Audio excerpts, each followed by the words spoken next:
We begin this morning's lecture. We continue with the 8 consciousnesses, explanations on the 8 consciousnesses. There's a Yogacara Sastra classify the whole universe into 660 dharmas, which means that if you want to study the world, you study everything about the world, and Vilapusa, Maitreya Buddha, Maitreya Bodhisattva, classify, categorize everything in the world into 660 dharmas to explain it. You can't explain indefinitely.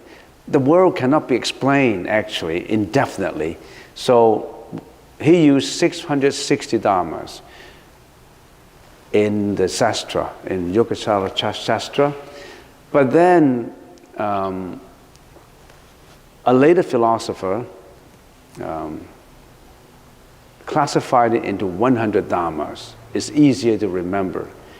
And 100 dharmas is in 2 categories, conditioned dharmas and unconditioned dharmas. So everything in this world, everything, literally I mean everything in this world is either conditioned or unconditioned, no exception. What do we mean by conditioned and unconditioned? That, by the way, why do we need to study so complicated? To beginners, this seems to be so complicated, so profound, and it's deep philosophy, profound psychology. Why do we have to go into such a depth in the Buddhist teaching? Remember what we talked about last time? Everything originates from a thought. And when we are thinking, when we have a thought, what do we need? What do we need in order to think? We must have words, languages, some concepts in order to think. If you don't know water is water, how can you think about water? So you need words. Words precede thinking. And actually, these words, you didn't learn these words in this lifetime. In previous lifetime, you already have that latent energy of words in your alaya consciousness. In this lifetime, your mom, your dad just teach you how to arouse the words consciousness in you. So your mom said, this is water, this is milk, this is brother, this is dad, this is mom, those are the words. With these words, then you have thought. With thought, when you have thought, then you know how to think, then you carry your thought into either speech or action. When speech and action is repeatedly performed, it becomes a habit. When certain habitual behavior is repeated, it becomes your personality. Your personality determines your destiny. So if you want to change your destiny, what do you want to change? Your thought. That's what we're studying. Thinking. We study thinking.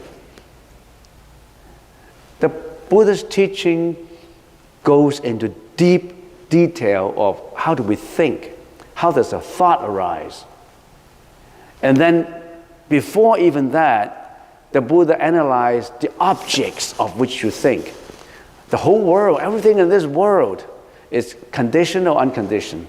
What are conditioned dharmas? Conditioned dharmas are those that given birth to, becoming, sustaining, arising, then disintegrating, life and death. The spring, then we have spring, summer, autumn, winter. It goes spring, everything comes up, flowers are blooming and all that, and then it comes summer, sustaining all these plants and life, and then it comes autumn, where this slowly, gradually disintegrating, and winter comes, all the plants wither away. And we have cycles. Everything has a cycle. How about human? You're giving birth to, you're a baby, and then you're a teenager, then you're adult, then you're a senior, and finally you die. Everything is conditioned based on conditions. We live based on conditions. Nothing is without conditions. Whatever you do, costs. Conditions are costs. So there are costs, then come in effect, and in between there are conditions which bring the cost to effect. Everything is like that. Is there anything in this world that is not conditioned? It comes boom, without conditions to come out. Do you come out, do you get into this world without a condition, without a reason? You're being born in this world without a reason? No. So many reasons behind. You think about it. Nothing is without a reason. There must be a cause and effect.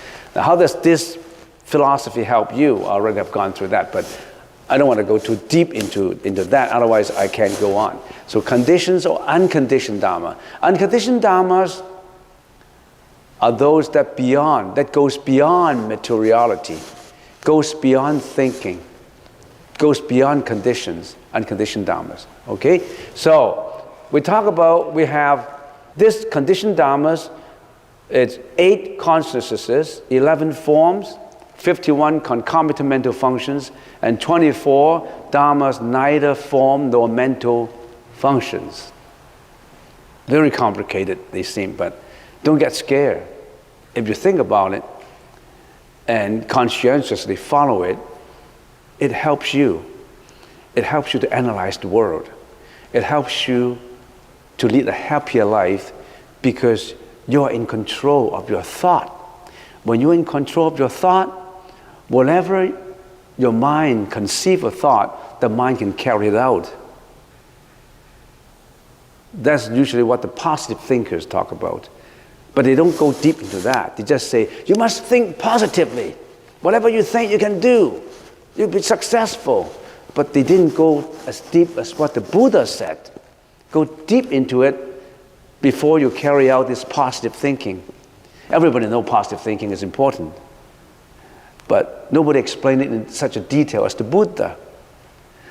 The only thing about Buddha is just a religion where you prostrate, you pray, and then you blindly believe in the Buddha, and that's it. The Buddha said, no, go into the elements of the world.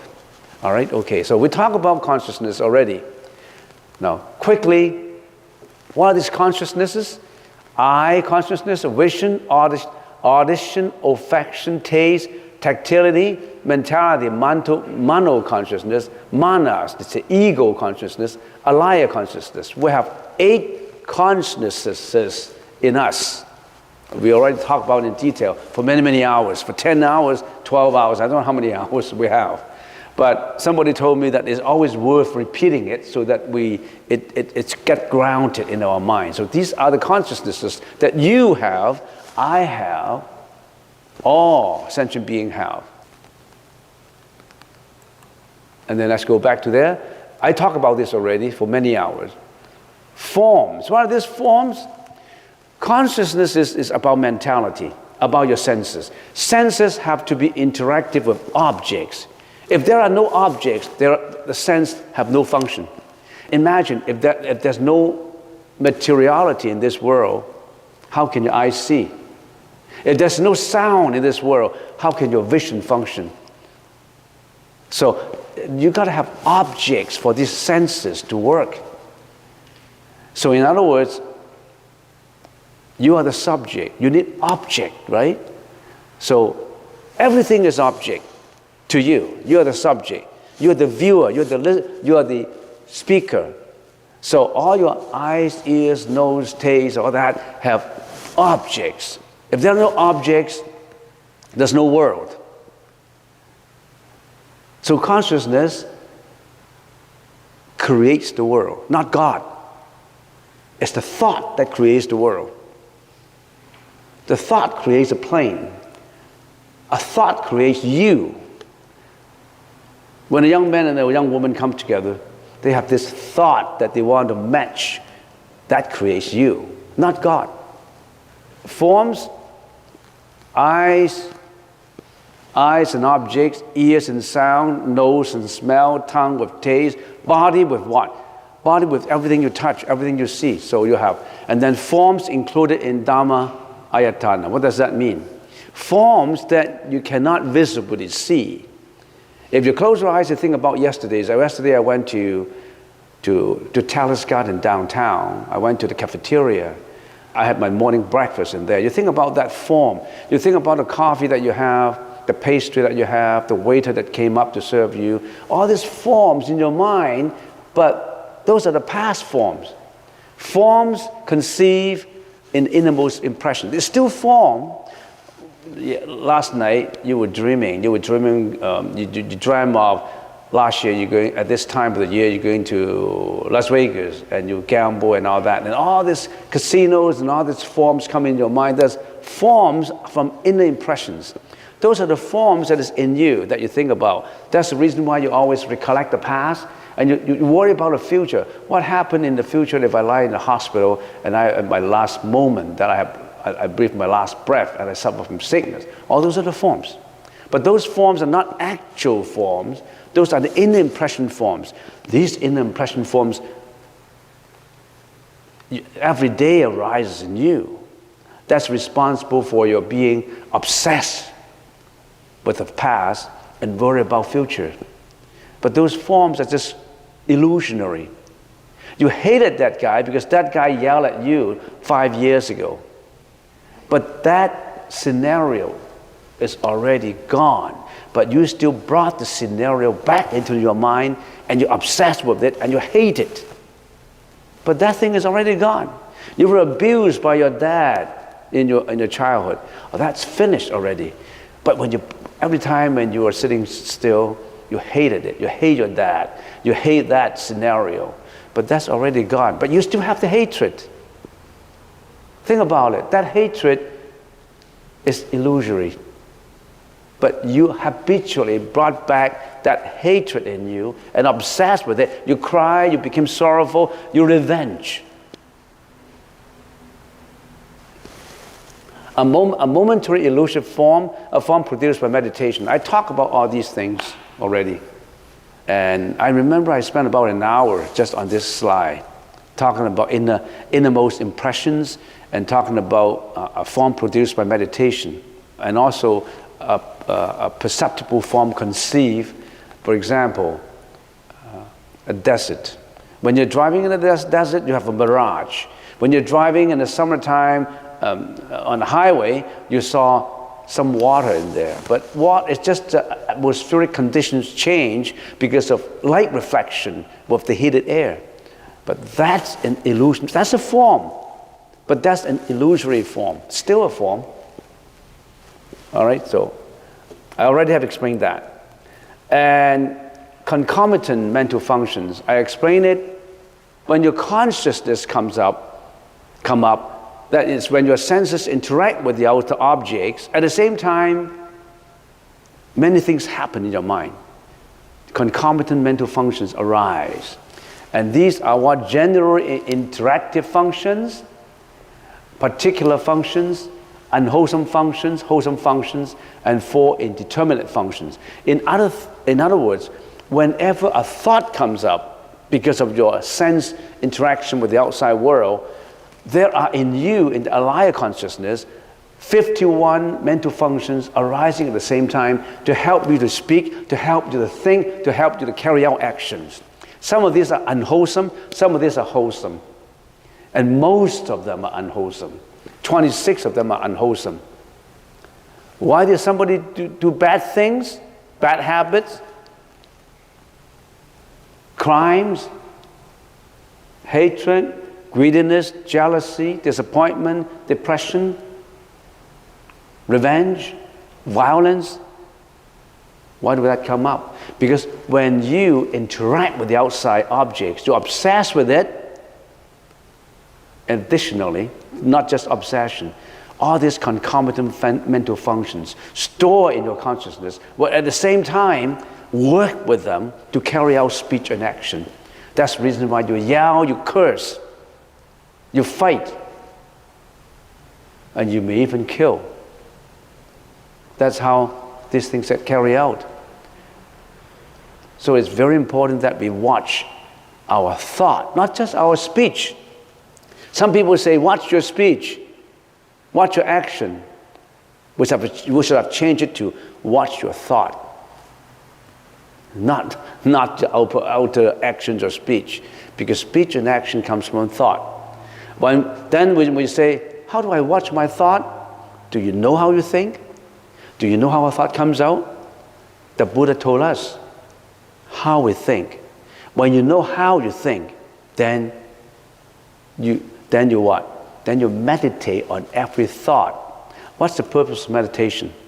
Meditation is to gear your mind internally to watch your own thought. Because your thought is 20 minutes non-stop, you know. Your mind never stops. 24 hours. Non-stop. Some people say, no, when I'm sleeping. When you're sleeping, your mano is still working. Get into dreams. Your mind never stops. Next is wholesome functions. 26 unwholesome functions we already finished. So let's talk about this wholesome functions, 11 of them.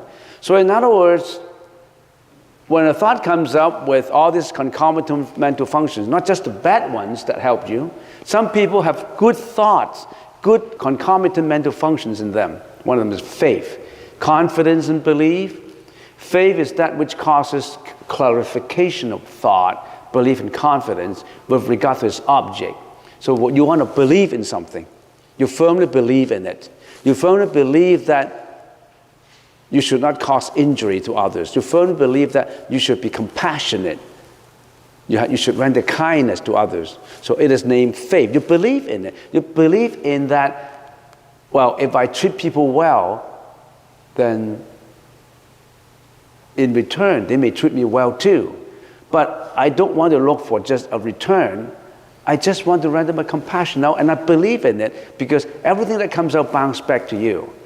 And I know that it's cause and effect, all that belief. You believe in that. It is faith because of direct realization to Buddha Dharma, such as the three jewels, cause-effect relationship, the Four Noble Truths, the Eightfold Path, which means that the truth. You believe in some certain truth that you think that's truth. You believe in causing injury to others will be detrimental to your morality.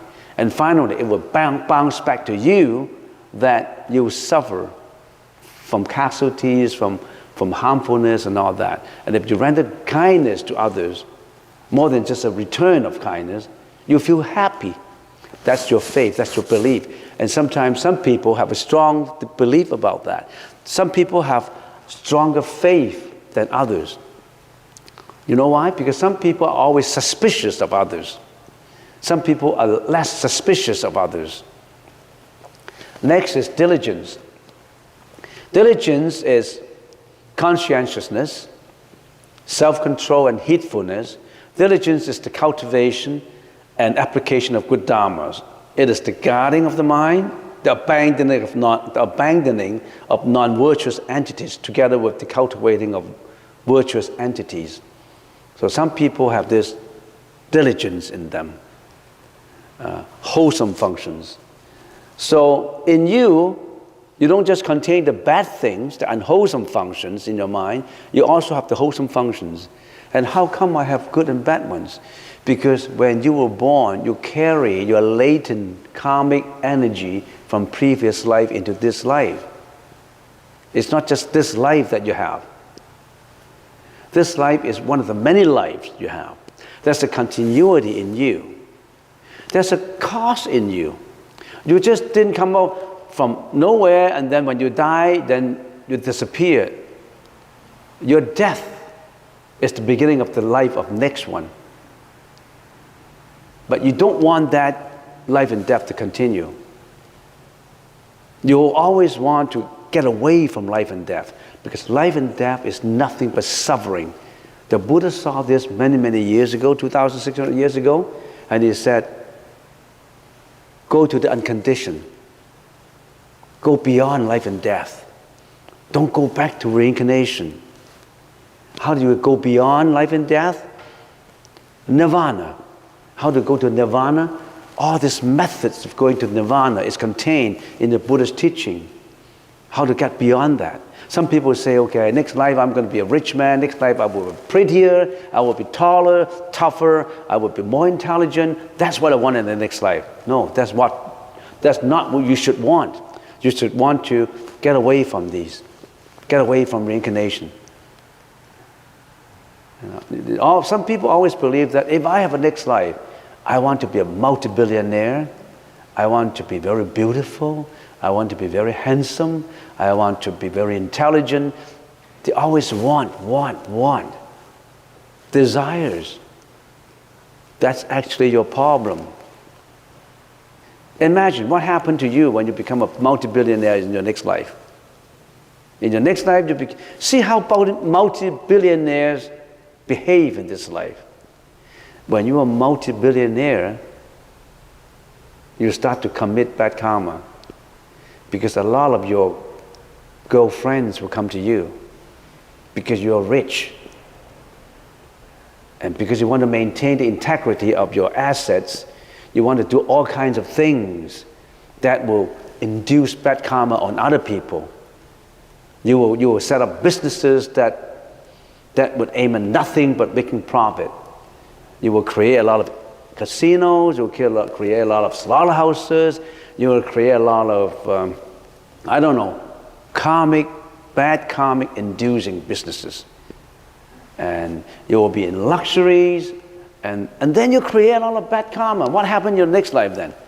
Then you roll into the next life to become poor. So rich one life, poor another life. That's how we reincarnate. The Buddha said, get away from karmic reincarnation. Go to nirvana. Go beyond heaven.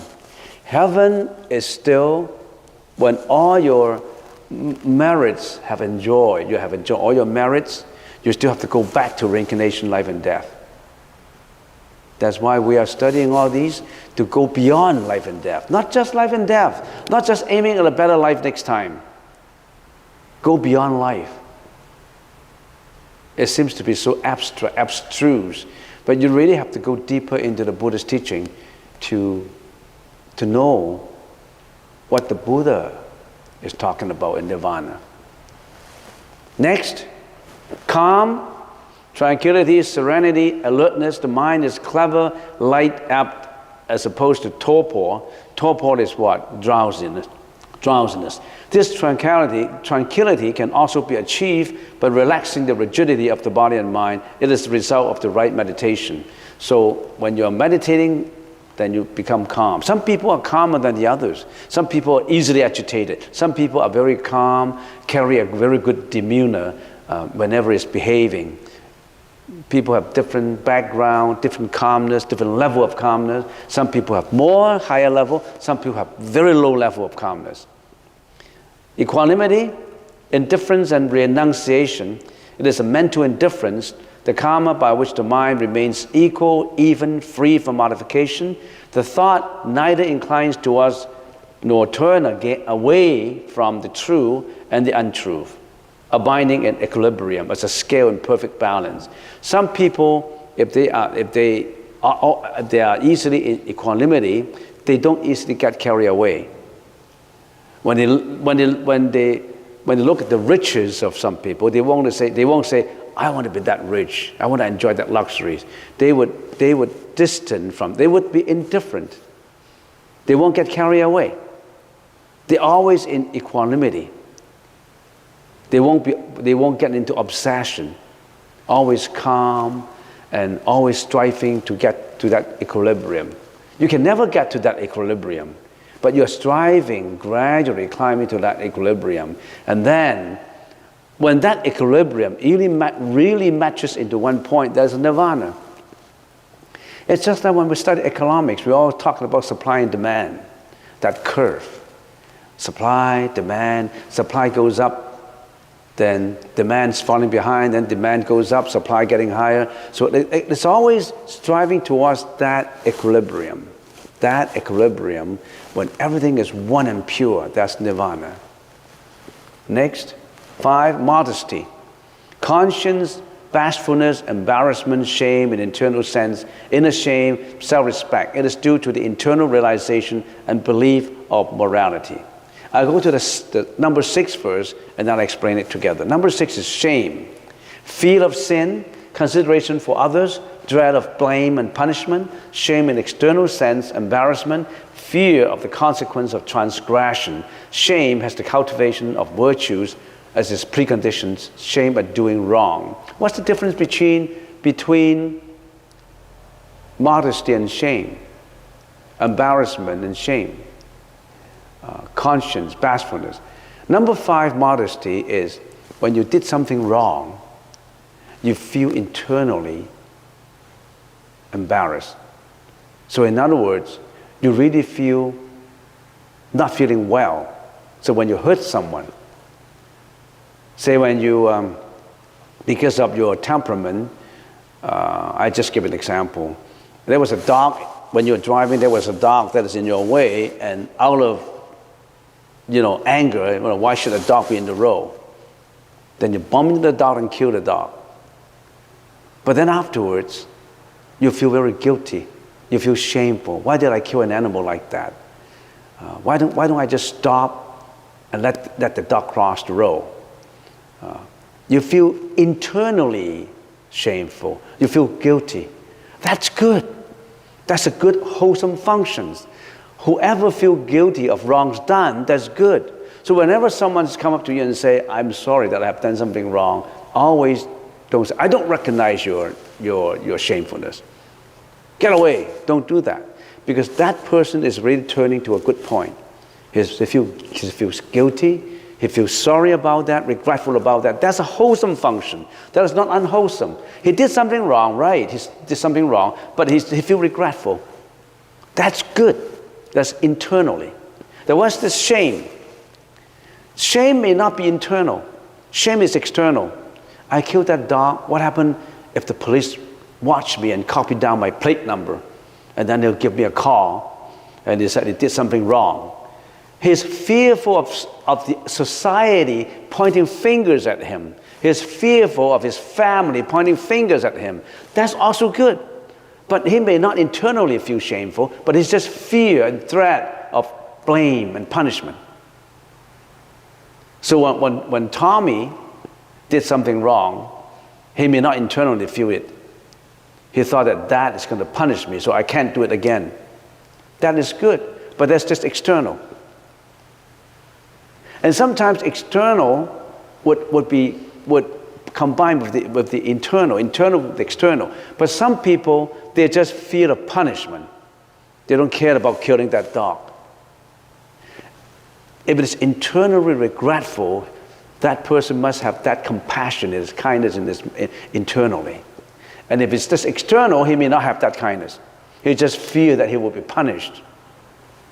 But that's still good behavior, a wholesome function. All right, so that's the difference. 7, non-greed, absence of greed, detachments, non-attachment, absence of desire, the antidote to attachment, freedom from acquisitiveness. So some people are not greedy. When you're not greedy, when you're absence of desire, it does not mean that you are negative. Some people say, gee, you don't have any desire in you, so you don't want to do good. Now you're working for $12 an hour, and you don't show that you always want to strive for more money. So you are negative. You're not active enough. You feel happy with the $12 an hour. That's not what it means. You're not greedy. You are getting $12 an hour, but in you are a good worker. You don't care how much they pay. He gave me that job. I accept it at $10. That is fair. There's an offer, then there's acceptance. When I accept this job at $12, my mind would not be telling me to say, hey, you accept $12 an hour, you can only work 12. Don't put in too much efforts because they give you 12 only. I don't think that way. I accept that as fair. I want to do as best as I can. I'm not greedy for more. I just want to do a good job. Some people just put the greediness on the money and not the greediness for more efforts. That's the problem. As I always give an example, if your employer gives you $12 an hour, you accept it, but you put in $24 an hour. Your efforts is 24, it's worth 24. You know what happened? You will finally get 24 because you will be promoted.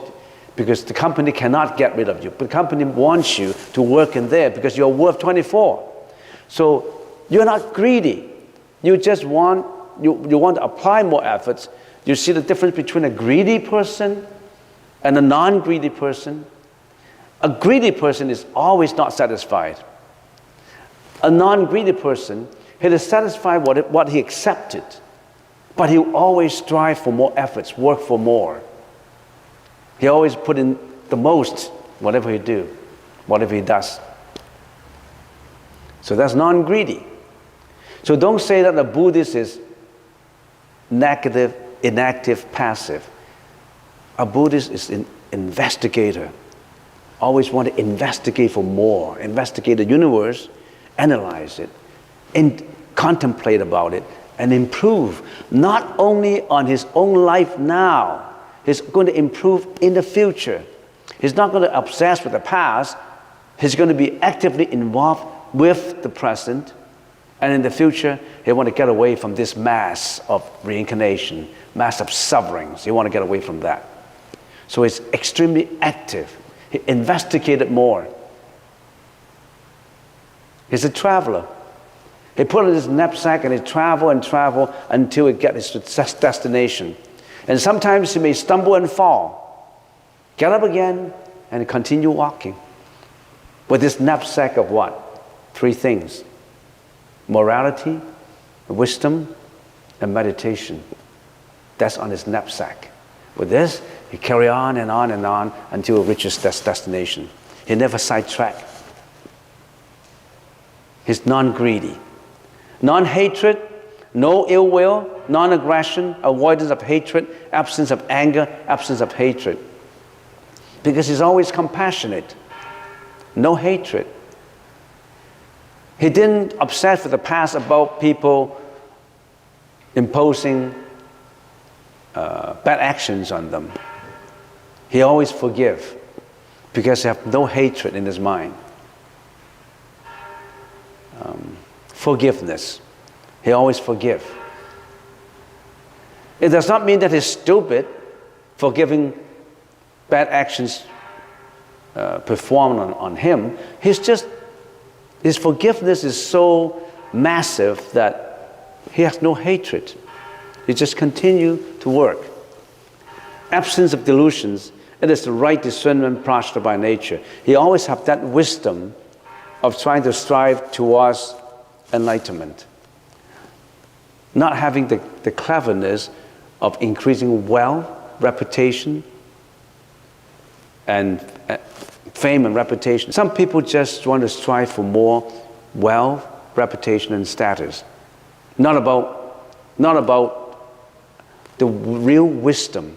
The real wisdom, the prajna, is how to lead a happy life in this life and how to go beyond that conditioned world to get into that nirvana, which will forever get away from sufferings and mental afflictions.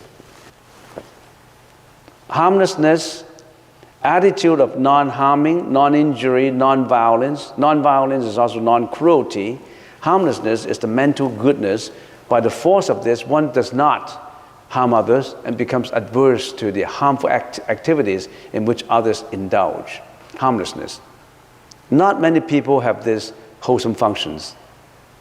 Most people do not have these wholesome functions of harmlessness.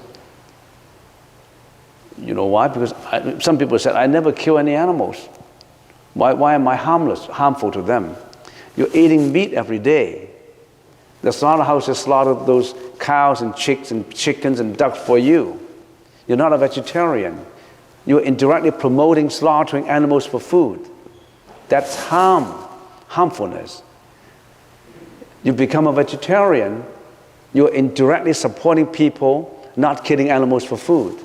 You know, Visit some slaughterhouses on Google and website. You will find out how animals get killed, how the cows get killed, the chickens, the pigs, the ducks, how the animals, they were killed cruelly, but in a massive way, by machines. And some people cannot stand hurting animals. They're so compassionate. They have this wholesome function of harmlessness. They even promote in stopping people from killing seal for fur. You know how in the Nordic Ocean, in the northern part, how they kill the seals for the fur? Very cruel. They skin them alive. And extremely cruel. And there are people who have this harmlessness in their heart that they want to promote non-killing. And some people will laugh at them. Stupid. I mean, animals should be killed for food, for fur. But these people particularly have that mental functions in their mind. Vigor, enthusiasm, persevering efforts, zeal, efforts, and diligence. Vigor has the nature of being energetic in the production and cessation of the wholesome and unwholesome dharmas. It is the exertion of the mind towards virtue. In other words, some people are very diligent in their work. They always want to try hard. People believe in the Buddha's teaching. The Buddha said, strive towards enlightenment. You must work hard at it. Don't be lazy. Always working hard at what you want. Of course, what you want must be in the right way. Vigor is you always maintain that high efforts, high diligence of working towards your goal. Imagine if you all have these wholesome functions, the whole world would be a much wholesome world to live in. But how many people have these wholesome functions? In terms of degree, some people have more, some people have less. Okay, I finished this wholesome functions, and I finished wholesome functions, which 11 wholesome functions. And next time I'm going to do indeterminate functions. And I finished concomitant mental functions that arise when you see things, listen to things, feel about things, when the senses interact with the outside world. These are the ministers that help the kings of consciousness to carry out speech and actions. You've got to study the whole parliament. You study the kings, the ministers, the backbenchers, all those in the whole parliament of your mind in order to run a good parliament.